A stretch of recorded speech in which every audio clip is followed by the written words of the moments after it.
Hello everyone, I'm Tracy Dotson, your instructor for CCS 098.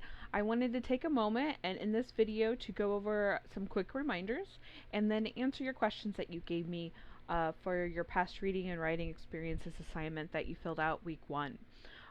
So we're on week 2, and so everything again is up on Cobra. Um, I've got week 3 and 4 already up there for chapter 3, and then I'm working to get chapter 4 up there as well. Okay, and then we'll have the information for our midterm exam. This week, hopefully last week you started working on chapter 10. This week the chapter 10 test, and then you have a article to read. I do several videos where I talk about what annotations are, how to look at an article and make annotations, since we're in this online learning situation right now. And then you have to write a summary and critical response. I start those for you in several videos on Cobra. So go ahead and start, use what I started, and then just finish it, okay? The information for chapter 10, so reading the chapter, watching the videos where I go over the PowerPoints, and then watching the videos where I go over a practice, and then completing the chapter review guide and the chapter test on Cobra. Those all have to be in the Dropbox before 11:59 on Sunday, September 27th. Okay? So that should be coming up. So make sure you get chapter 10 completed. If you have questions, let me know. And then for the article and everything, this week I'm giving you a little bit extra time for it. It's not due until I believe October 30th, okay, right at midterm, okay? So there's a lot more time with that article because it takes a little bit longer to kind of process and go through it, and that's fine, but don't forget to do it, okay? Next week we'll start on chapter 3. All right, you guys had to pick up the textbook, so you either have the textbook or you contacted the library about getting scanned pages. If you still don't have the book, you're having problems with the bookstore or your problems with the library, contact me ASAP, okay? So I can help you in whatever way I can.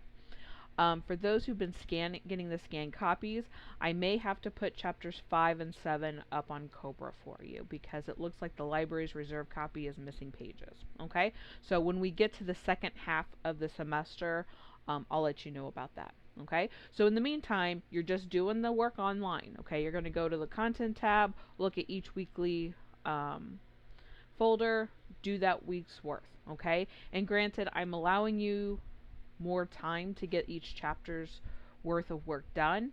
But if you've got a busy schedule, busy life, a lot of responsibilities you have to take care of, make sure you at least get something done each week. Okay? So always keep ahead of those deadlines. And then remember, the only time you have to come to Cobra or campus is in mid-October. It's the week before midterms, okay? And you're just coming one day. In the meantime, we're not doing like scheduled Zoom meetings or anything like that because I'm not assuming that everybody has the technology for that, okay? But if you do want to do a Zoom meeting or a Teams meeting, we can absolutely do a one-on-one like that if you like. Alright, so I think that's all the reminders. But again, if there's any questions, please let me know. So questions you guys asked of me. So what made you decide on teaching? So teaching, I guess you could say, was kind of in my blood. My grandfather, maternal grandfather, was a teacher, a principal. He was a school driver. He really liked education. I never met him. He died a month before I was born. But that was something that I just always grew up hearing. And it was just, school was my thing. So I just decided, hey, I want to continue on with that. Pets! My fur babies. Okay, so I've got pictures. So this first picture is my mom's kitty. My mom passed away in 2012, and this was her cat. Her name is Stormy. She was being very cute here. Normally she's not like that. But I was putting up my Christmas tree, and she just decided, hey, I'm going to hop up here and help you. So that is Stormy. And then my fiance and I, we got a dog a few years ago. Her name is Madison, and that is her. She's a Boston Terrier. She has junior cataracts, so she can't see completely well, but she can see okay. But from a distance, if you're coming up on her, she will start to bark just because she can't see you very well. And then next, there are these two. The one in the front here is Quinn. She is a Labrador Irish Setter mix. She's got um, oh, she's got a cancer, but we're thinking that it actually might be getting better. She had surgery on her teeth in March, and her glands here, her lymphoma gland, they went down. So she looks like she's doing better. And then in the back we have Honey. She's a German Shepherd Shar mix. And then I'm currently away from my kitty. I'm sheltering in place with my fiance and his mom to help them out. But this is my kitty, Mr. Binks. This was taken at 2 a.m. on a Christmas morning a few years ago. We scared him because we were bringing in a big box to surprise my dad. And he decided, hey, I'm going to make a cute little post underneath the Christmas tree. So I always wanted that picture, and so I got it. And then here is Ed's mom's doggie, Rainy. She is a Pomeranian. So I am with Ed and his mom because they're essential workers and I can work at home. So I'm helping them out, and my dad and my sister are helping with my animals. And then my sister, she had a golden retriever named Shadow who passed away actually on my dad's birthday in June this year. But that was a picture of her one Christmas. So she is passed on. So those are my fur babies. Ed and his mom have always been big on shelter dogs. Madison was not a shelter dog, but she came from, I think, not a very nice breeder. So we're kind of glad that we helped her out. What have you been doing during the pandemic to entertain yourself so you're not bored? So trying not to be too stressed about anything, and that's easier said than done. But I crochet, and one of the things I like to crochet, the big projects, are granny square blankets. But I do them in designs. So I made this one, Ninja Turtle, for a friend. And then here's my very first one I made, Super Mario Brother, for a friend. And then I made like a rainbow paw for Ed's mom because she works at the Humane Society and volunteers there. So I've been doing that. I've been reading a lot. I'm a big reader, trying to watch stuff, just trying to stay sane through everything and not worry too much. And it was nice when June finally, spring was really bad. It was really cold for a while. But June was really nice when you finally could get outside, and I would sit outside in the afternoon and read. Do you have any children? No, I don't. Our fur babies are our kids. And we just kind of decided, we kind of met later in life, and we're both okay with that. We're still trying to figure out our own living space, so yeah, we're good with our fur babies. Um, has this been the career you wanted? Yeah. I think just took a little longer to figure out what I wanted to teach, but since I love to read so much, it was an easy choice. Did you switch majors or ever get stuck on what you wanted to do? No, I really kind of knew what I wanted to do.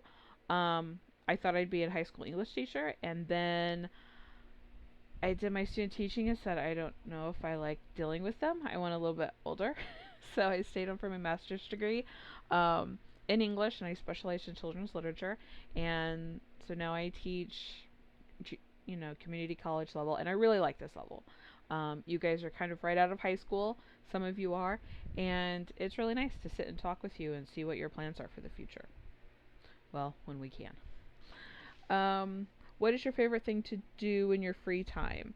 I would say, besides hanging out with my fiance and friends, it's definitely crocheting, and I have friends who crochet too. Just relaxing and hanging out, maybe going for a drive, that sort of thing. What types of genres do you like to read? I am a big murder mystery person. Suspense, thrillers, those kind of things. I've always been like that. My very first book was called The Case of the Cat's Meow. And it was a group of boys who had their little club, and the youngest boy, he was complaining because he couldn't find his cat. And so they set all these traps up around the house because they could tell that she was coming to the house, but they couldn't find her. Well, it turns out what cats do when they are pregnant, they kind of hide when it's ready to have their babies. And so that's what had happened there. What's the best part of this class? Probably for most of you, you're going to say it's when it's over and you've passed it. Hopefully it's, every once in a while you learn something new that you hadn't thought about before, or you learn a skill in this class that transfers over to something you do in your other class. I mean, that's really what this is about, is trying to help you succeed in your other classes. Did I play sports? Yeah, I did. When I was in junior high, middle school, I played volleyball and I really liked it. The problem I had with my high school is that they're very competitive with sports, and I'm just there to have fun and to exercise a little bit, but that just people took it too far, and maybe my school is not the only school that did that, so I just kind of stopped because it wasn't fun anymore. What college did you graduate from? I went to Illinois State University, Normal. I went there for my undergraduate and my graduate degrees. How long have you been working at Parkland? I've been at Parkland since 2008. So, yeah, like 12 years. Um, and I've really enjoyed my time here. I enjoy the people I work with, my colleagues, the staff, the faculty. Um, I think they put in a lot of time and effort to help you guys learn the best way and to come up with um, interesting topics to write about, especially in your English classes. Favorite author as a kid? I actually had trouble with reading as a kid, which you might think is weird, but it's not. Um, I didn't know I didn't have a reading problem. Um, and so I would go to a reading specialist, I'd be pulled out of class, but then fourth or fifth grade it just clicked. And so I started reading R.L. Stein books, and then I just got into finding some adult author books after that. So that's who I read a lot. How many books will we read this semester? You just have your textbook. CCS 99 is where you'll be reading a book, whatever your instructor chooses for that, and sometimes 101 as well. Is this class going to be interesting?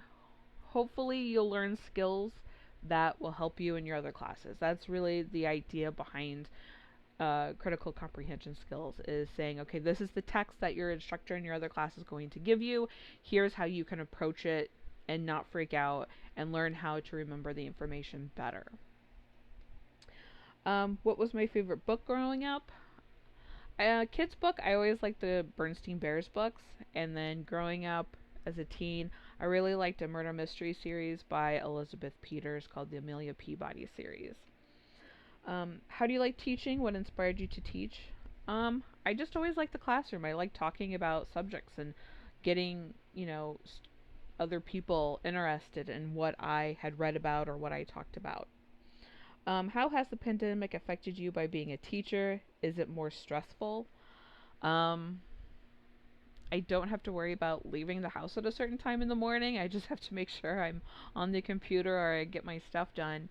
Um, people who say that, online teaching's got to be easier, it's not. It's making sure that everything is spelled out correctly for students, responding to a lot of student emails, making these videos, because videos take time. You make them and then you have to edit the closed captioning for students.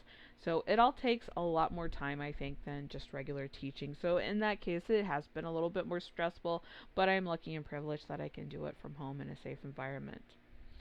And then when can we set up to do a one-on-one Zoom? You can do that anytime you want. Just send me an email of when you would like to do it, and we can do that. So those were all the questions I had written down that you had asked me. So again, make sure you get Chapter 10, the review guide, and the test done by Sunday. If you have questions about any of that, let me know. Next week will be Chapter 3. But don't forget, in the meantime, for this week, you also had that article to read. It's a short article. I talk about what annotations are. You'll have a worksheet for that. And then you'll have to type up a critical response and summary. But I start those in a video for you, so you just have to finish those, okay? And those aren't due until October 30th. All right? You guys have a good week. Stay safe. Make sure you wear your masks. And I'll talk to you later. Bye.